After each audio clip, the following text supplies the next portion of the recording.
Hello, Jaslyn. Hi. So before we start, I want to say thank you, and I also want to go over some housekeeping with you. As far as confidentiality, anything that you say here will keep between us as long as it's not you trying to hurt yourself or you trying to hurt somebody else, and I have to report that further.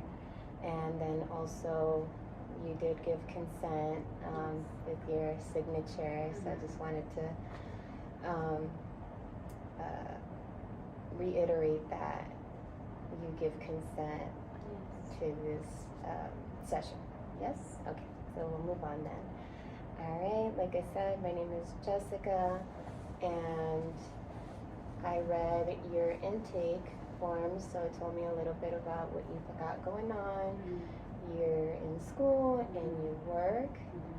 That's amazing. Yeah. Okay, yeah, and you're having some trouble balancing, and it's causing a little anxiety. Can you tell me a little more about that? Yeah, I just feel a little stressed, with starting a master's program and also just like working in my business and everything like that. I have an elderly dog. I also have like a job through this company called Apartment Life where I host events for my apartment complex twice a month. So it's just a lot, just a balancing act, and then also making sure to spend time alone and like recharge and serving at church and showing up for my family and my friends. I just feel like I'm running around like a chicken with my head cut off. So. Well, let me say congratulations, and I take my hat off to you because sounds like you're doing amazing things with your life at a young age of 22, 24. It's okay. You They just give me just this made young me energy. I younger. mean, it's 2 years off, but yes, 24, still doing some amazing things. So I want to congratulate you for that. Thank you. And I also heard that you are in church and that you do prioritize spending time with yourself, and you have a dog, and you're doing okay. So sounds like you have all the right ingredients, just maybe not in the right order, and that might be causing you a little anxiety. Okay, so tell me a little bit about the master's program. Yeah, I mean, it's intense. We're taking 6 classes in one semester, so I'm like, sheesh. Like all 6,000 level classes. So it's just, more than anything, it's not the material that we're learning, but more so the assignments that we have to keep up with. Like, they're just back to back to back. So, I just feel like school is kind of taking over my life, and I don't really think about other things. And like when I'm doing something else, I'm still thinking about school. And like when it's time to go to bed, I'm like thinking about school. Like last night, I was just freaking out about all the different things that I said like throughout the day of like, was that the right thing to say? Like, just it's been a while since I've been in school, 2 years, so just kind of like getting adjusted and trying not to overthink and get anxious about my social interactions and things like that. I can relate. I mean, when I was in my master's program, I also had to take 6 classes that first semester, and boy, was it hard. Yeah. So I can relate to those feelings. And so you said that you were worried about what you said in school yesterday. Was it during class or was it to your peers? Yeah, all of the above. I just I was like laying in bed trying to go to sleep, and then all of a sudden all these thoughts just popped into my head about, I said this to this classmate 2 days ago, and I said this in class, and it wasn't like what the professor was looking for. And so just kind of like wishing I could be quiet more. So I can relate to that. Yeah. But you having even the courage to speak up even when you're wrong. Yeah. A lot of people don't, Yeah. you know, and that's something I had to learn. I had to learn how to speak up, Yeah. right? So you're already there, and what are some, walk me through your day in class. What are some things that you, what are some topics that you discuss that you're then like, I just feel like I interrupt my classmates like when they're telling their own okay. story. Like one time we were like doing this exercise in our multicultural class, and one of my classmates was like, "Oh yeah, my mom she always said that if I get it out of the mud, then you're gonna get it out of the grass or something like that." And I was like, she was still talking. I was like, "Oh my gosh, my mom said that." And it's like, girl, just be quiet. Let her finish her story. So yeah, I just that eats me up because I want to like give people the space to say what they need to say. Like I can tell them after that it felt relatable. I don't want them to feel like interrupted. Okay.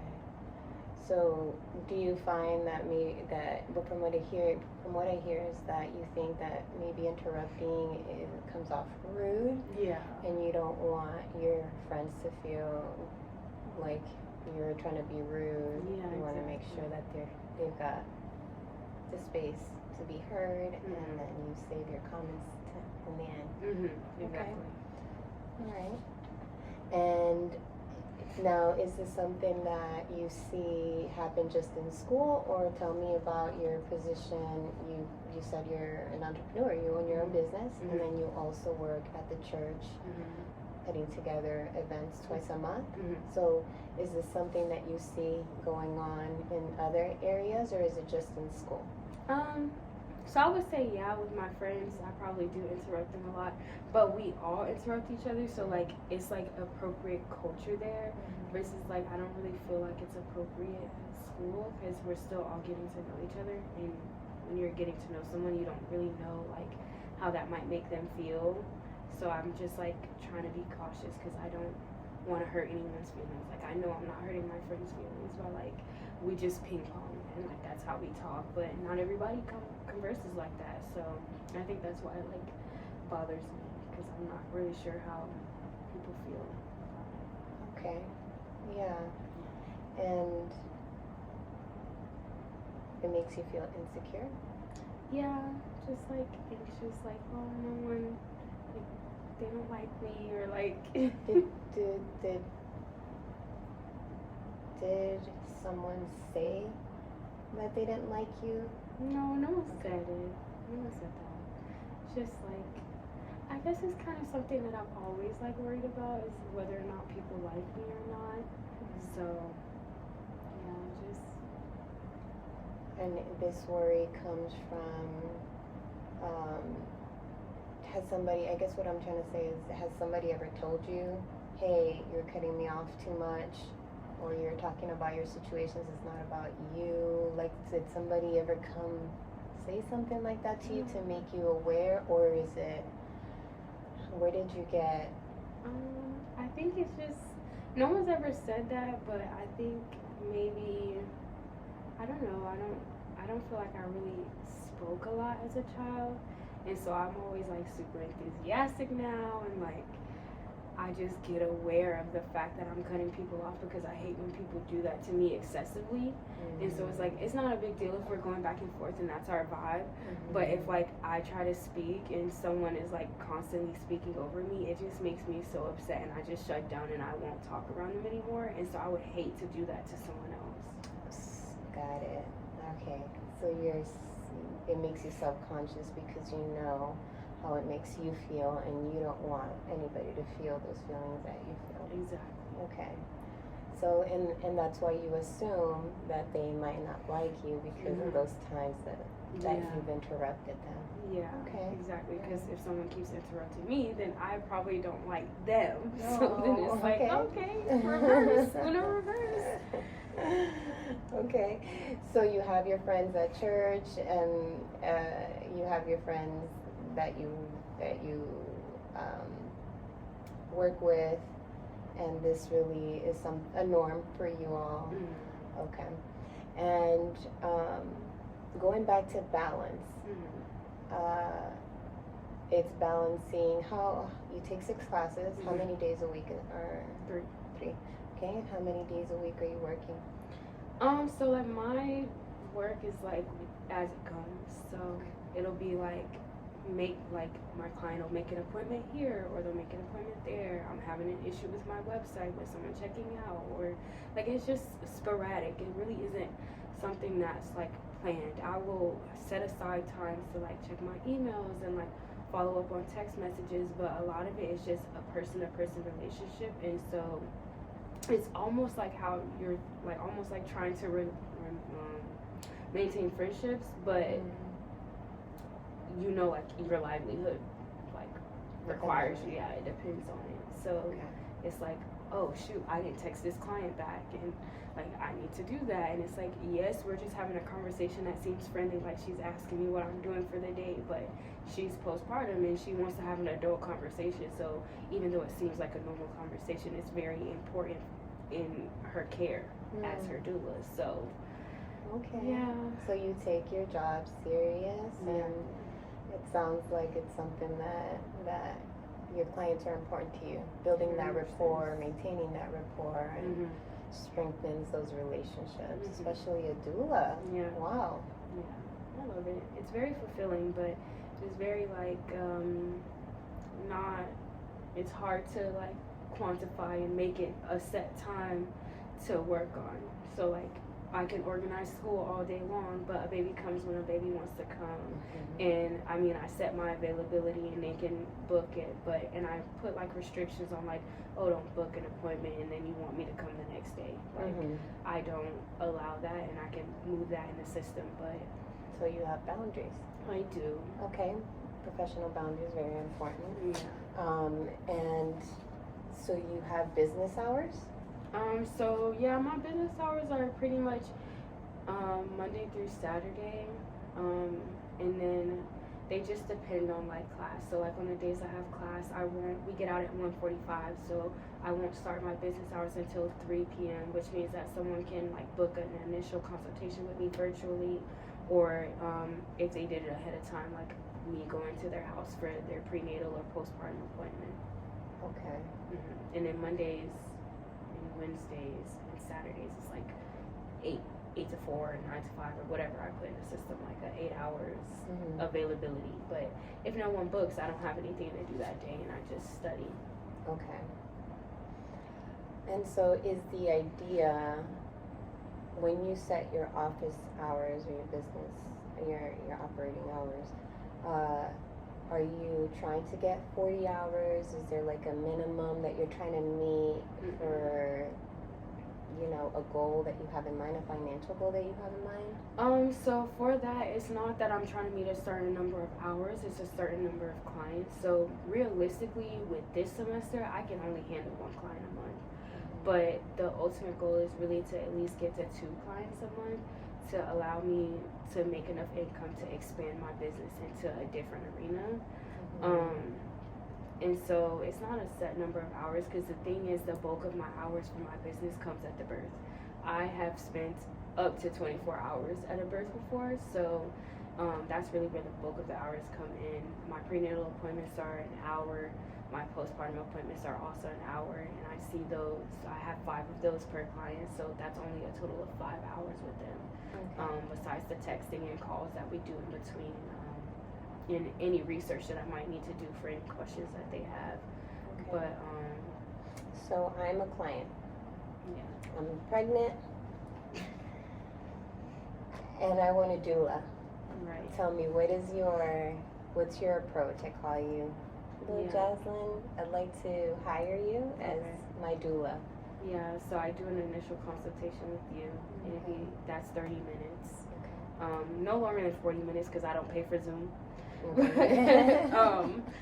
So, and plus we should be able to cover everything in 30 minutes. I feel like I've been able to condense it to 30 minutes and effectively learn what they need and if I can help them or not.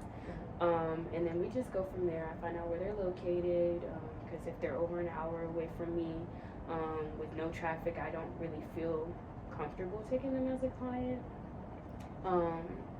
And then I just find out like, is it a singleton? Is it twins? Is it triplets? Like, what are they expecting? and then where do they want to give birth? Do they have any idea what their birth wants to look like? And then just going over like what my services include. Okay, which are? 3 prenatal appointments and 2 postpartum appointments, and then full labor support. So with the 3 prenatals, we go over birth plan and like what you are hoping for in the first appointment. Second appointment is like coping strategies and techniques. Third appointment is what is your postpartum plan, and then birth is going to be like when you call me to say that you're ready for me to come. I'll determine if you're actually ready for me to come, because sometimes you aren't, and I'm not going to be there an excessive amount of time necessarily, so it's like if you still sound like good and it's still pretty early on, I'm going to be like, I'll check in with you in a few hours. But if you're sounding like any level of distress, then I'll come even if it is early, because I don't want you distressed. That would just change the trajectory of your birth. And then I see them all the way through the birth until they feed the baby for the first time, whatever that looks like for them. And then I'll see them again twice after. So I want the first one to try and be within the first 6 weeks of postpartum, just because I want to like check and make sure they're not like showing any early signs of postpartum depression, anything like that. And then the last one is really like light housekeeping, like washing clothes, washing dishes, whatever they might need. Just to help them out in their transition to motherhood. Wow. And that's my services. That's amazing. My mind is blown, because I 6 classes, Yeah. and I can imagine just one being the doula for one client. Mhm. I mean, that's a pretty heavy load. Mhm. So I see a lot of determination Yeah. here. Absolutely. And now I'm wondering, how are you, so you're in school for social work? Okay. And is the plan to use one for the other? What are your plans with that? Yes. Excuse me.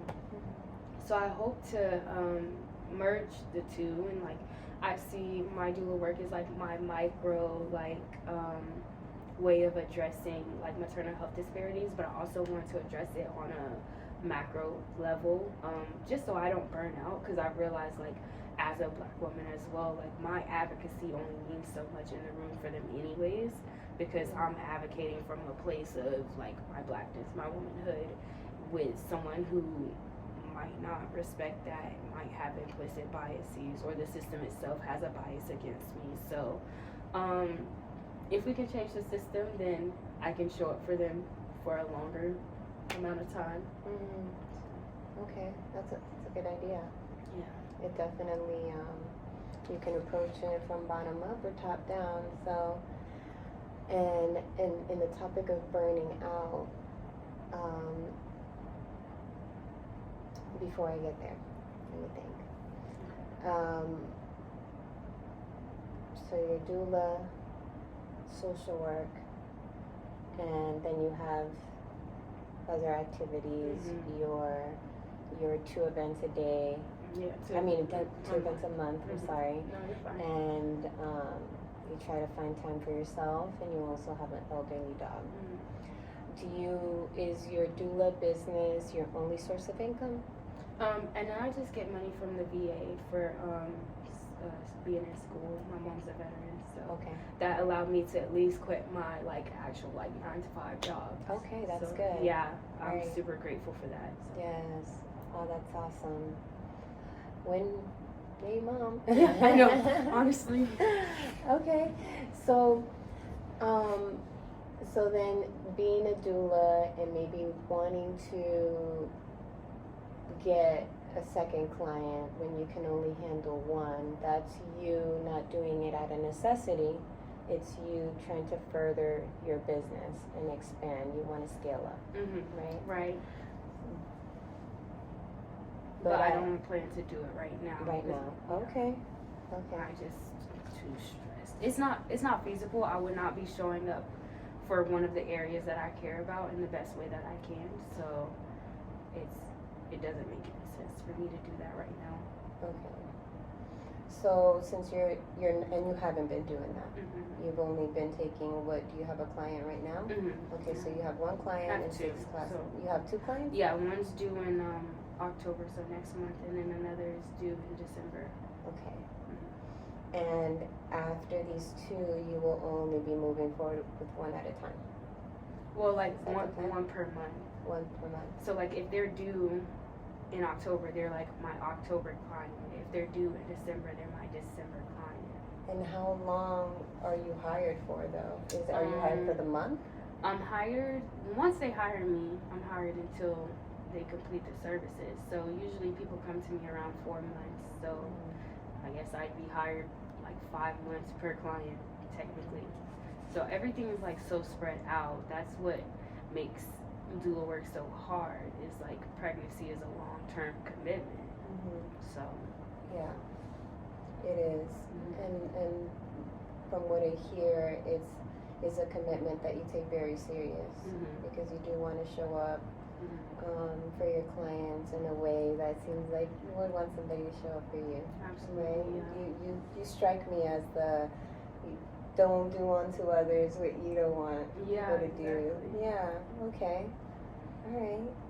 So that is a heavy load that you have, and we haven't really even broke into your events and your doggy, but I can see where there's a little gap between where you want to be, where you are, and where you want to be. But I also hear that it sounds like you know what the solutions can be, and maybe just taking one client at a time, or might be helpful for you. And in terms of your school, how are you doing with your schoolwork? I mean, in all honesty, I don't really know how I'm doing with my schoolwork. Like, I haven't gotten a grade back on any like major papers, and that like makes up the bulk of our grades. So I'm honestly not really sure. And that's probably got you Yeah. feeling like you're hanging out the string. Yeah. I Okay. don't really know how I'm doing, and that is like very frustrating to me. And have you reached out to your professors? I mean, they have to take the time to grade the papers, so I just kind of have to wait until we finish grading. You're so mindful. Yeah, I mean, yeah, they have like multiple classes to teach too, and their own lives. So just Okay. being patient. Now, if they take too long, okay, we're past the 2-week mark, and you still haven't graded, I'm gonna be like, where the grades at? Accountability. Yeah, but like, it hasn't been the 2 weeks yet, so it's like, just be patient and show them the grace that you would want shown to you. So That's very, very mindful of you and gracious of you. Now, if you had an ideal situation at school that can alleviate some of the anxiety that you're feeling, what would that look like? And you can add your job in there too. If your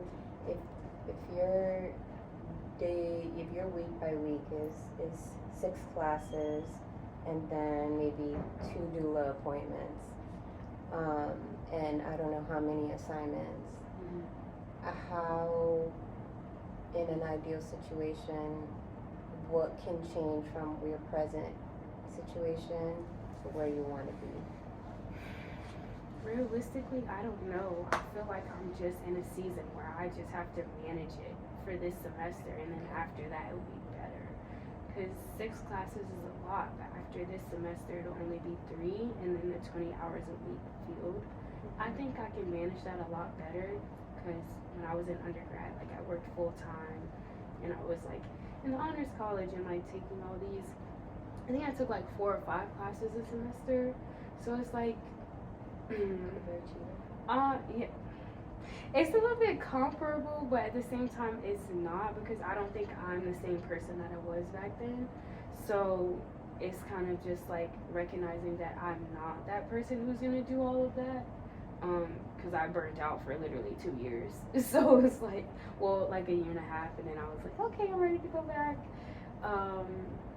And so I don't want to burn out again.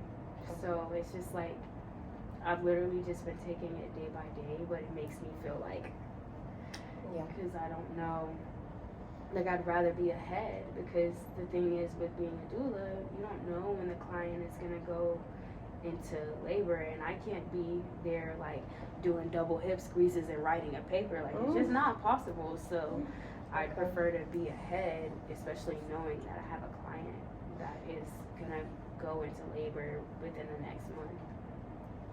Okay. And that's fair. That's you planning ahead. There's nothing wrong with that. So I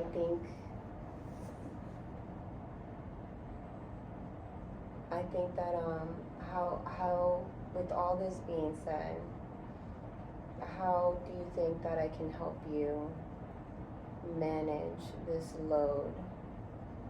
Because my suggestion would be, since you already are really big on self-care, on our next session, what we can do is you can give me an idea of what your day-to-day schedule is. We can talk about the current clients you have and how many times you have to see them a week.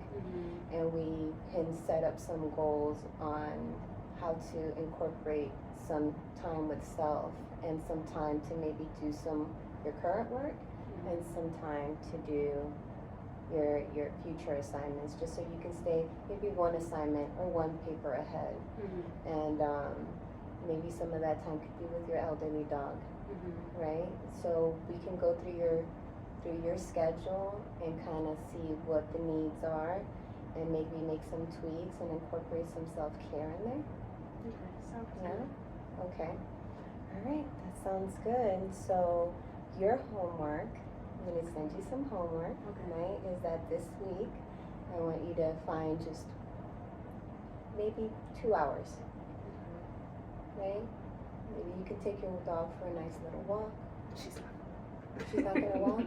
Okay, does she like watching TV? Does she like listening to music? She just sleeps all day. Okay. Me spending time with her is just me being at home. Okay. Because she's like a yo-yo. She follows me everywhere I go. So that's maybe like sometime maybe spend an hour with her at home where you're not touching work, you're not touching books. Maybe some journaling next to her, some essential oils, right? And then I want you to 1 hour go do an activity with a friend of yours and just disconnect from everything, okay? And then third is start thinking about and I know that it sounds like you're overthinker already, so I'm pretty sure you have all your calendar somewhere jotted down, so don't forget to bring me that. With your classes, some of your assignments, and your doula schedule, and even your events, just so I can have an idea of what we're working with, so that we can plan. Yeah? Okay. Thank you. And thank you so much for trusting me, Jaslyn. I appreciate it, and I look forward to our meeting next week. Sounds good. Thank you. You're welcome.